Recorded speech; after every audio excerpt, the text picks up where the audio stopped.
Hi. Okay, I've had a couple of requests now for the watercolour on the nails designing and how to do it. Okay, so you could use watercolour in palettes or half pans, or you can use pencils. Now, you just have to decide on what colours you're going to use. I've actually put down quite a few here, but what I want to do is I'm going to try and make a palm tree. Notice the try. So what you have to do is just scratch it onto there, the colours that you are looking at using.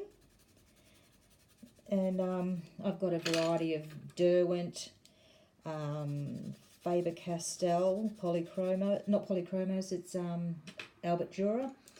And this here is a watercolour crayon by Lyra. I think that's how you say it. And that's a nice colour. So yeah, I'm just trying to work out the colours that I will probably need. And I'm thinking this is pretty close, but I do need a lighter green, or I wonder if there's one inside here. Yep, I can use that one. Okay, all I've done is painted my nail white. This has actually got gel paint on it. And when you're doing this, basically, you just have to have patience for it to dry. So I'm going to use my big brush first, which is only a little one. It's a number 2, round brush number 2. And you just rub it onto the paper so you can pick up the colour. And it's going to be hard because I'm doing it upside down. So just here, I'm thinking I might just put a tiny bit of sand. Sorry, it's upside down. Just going to put a bit of sand in there. Okay, just wash that off. The next thing I'm going to do is put a little bit of water. So I'm thinking I might use this aqua colour that I popped on here. So you don't need to use a lot of colour, but if it's not dark enough, you can always just add a bit more. So just, watercolours are good if they're just little bits of colour. Okay, so I've got that mixed up with the sand, but that's okay. Might just get a bit darker blue on that. A bit too much water on the brush. Okay, just a bit down here. Perhaps I'll put a little bit up in the sky as well. Sorry, I have to turn it this way. I can't do it upside down. Okay, so that's that one. So now I'm just going to get some brown. I had some paper towel. Just get a bit of brown to do the stem of the tree, which I'm going to just put just in there. Hopefully you can see what I'm doing. So I'm just putting a bit of a trunk in here. Sometimes you have to fiddle with it a little bit because of the way the water colour hits the page, not the page, the nail. It sort of pulls a little bit. But I will get some more paper towel.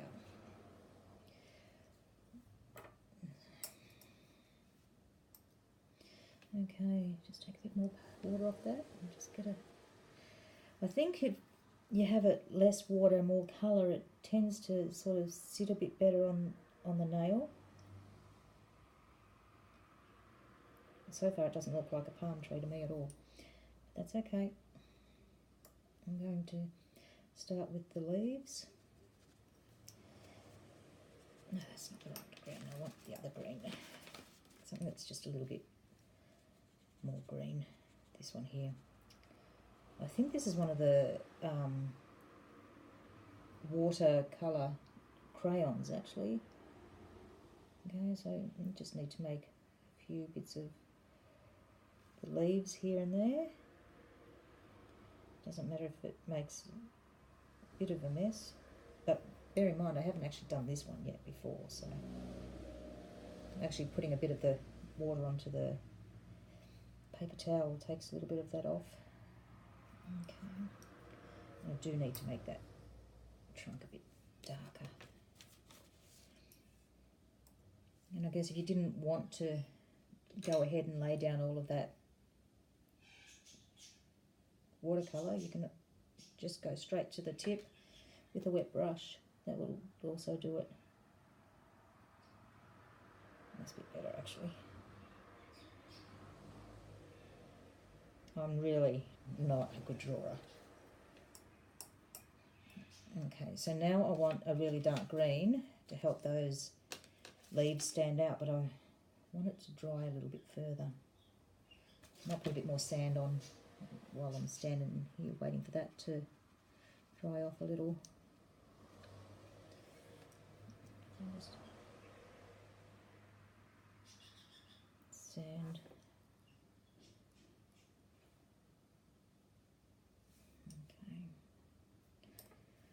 Okay. I reckon this looks pretty terrible really, but anyway. Just let that sort of go around a bit further. And now to the dark green. So you can use this probably a few times before you have to throw it away. So it's like just having an ever-ready kind of palette. Actually, I don't want that brush, I want a liner. I want the liner brush for this one. Oh, that doesn't feel too happy.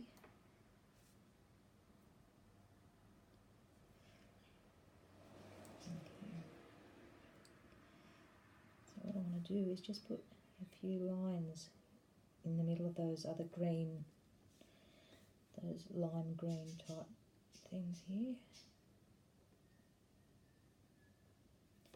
Just to sort of get a little bit more detail into the branches. It really is hard, upside down. And of course it's not going to look anything like a palm tree that I had in my mind. It just looks like a bush tree, just a normal tree.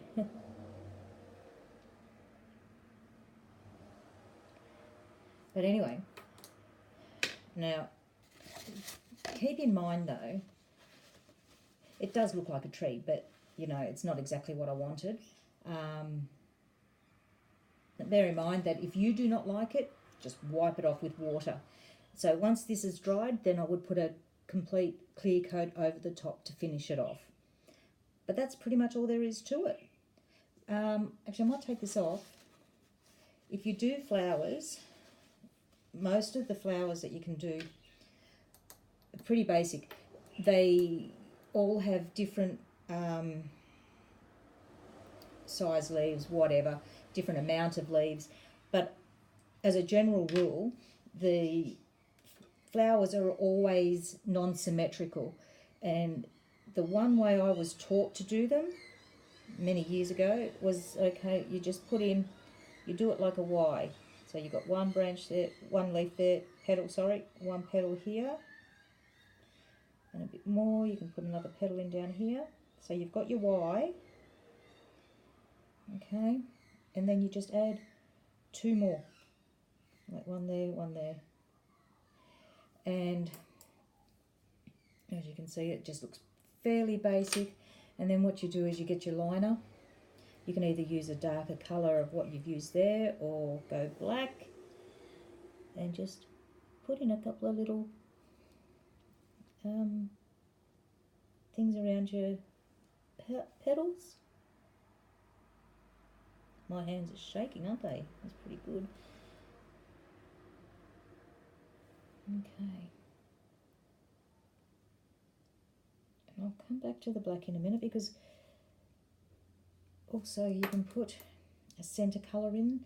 You might find yellows. Oh, that's a bit black. Let me take that off there. Yellows in the centres of flowers, or oranges. So you just put in a couple of little bits of yellow like that, and then you go back to your black and you can put in a couple of little stripes to show the centre of your flowers, and that's pretty much it. It's okay. Could be much better though. I'll just tidy that up a little. Yeah, so if you remember your basic Y, and then you can just put in an extra 2 petals around the Y, the bottom part of the Y, and you're got yourself a flower. Okay, too easy.